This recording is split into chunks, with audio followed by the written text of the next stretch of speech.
ಅಂತಾರೆ ರಾಜಕಾರಣದಲ್ಲಿ ಮಾಡೋದು ಎಷ್ಟೈತೋ ಕಳ್ಕೊಳೋದು ಅಷ್ಟೇ ಇರ್ತದೆ.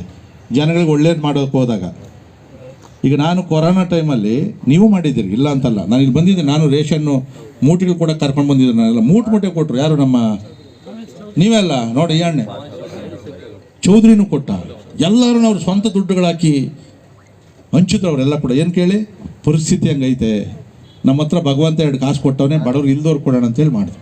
ನನ್ನ ಕ್ಷೇತ್ರದಲ್ಲೂ ಕೂಡ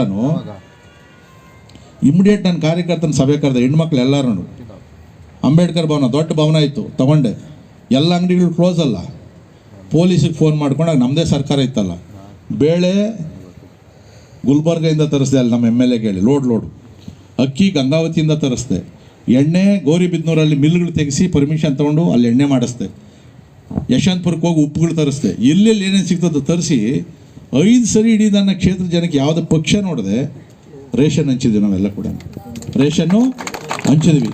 ಹಾಲು ಕೊಟ್ಟರು ಸರ್ಕಾರ ಫ್ರೀಯಾಗಿ, ಯಡಿಯೂರಪ್ಪ ಹೇಳಿದ್ರು ಎಲ್ಲರಿಗೂ ಕಾಲು ಲೀಟ್ರ್ ಹಾಲು ಹಂಚ್ಬೇಡ ಅಂತ, ಅರ್ಧ ಲೀಟ್ರಲ್ಲ ಹಂಚಿದ್ರು.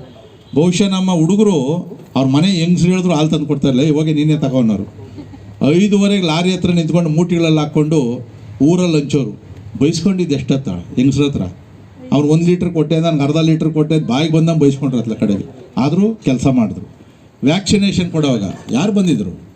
ನಮ್ಮ ಪಾರ್ಟಿ ಕಾರ್ಯಕರ್ತರು ನಿಂತ್ಕೊಂಡು ನೀರಿನ ವ್ಯವಸ್ಥೆ ಎಲ್ಲ ಮಾಡಿ ವ್ಯಾಕ್ಸಿನೇಷನ್ ಕೊಡಿಸಿ ಆಸ್ಪತ್ರೆಗಳು ಸೇರಿಸೋದು ಎಲ್ಲ ಮಾಡಿದ್ರು ತಾನೆ.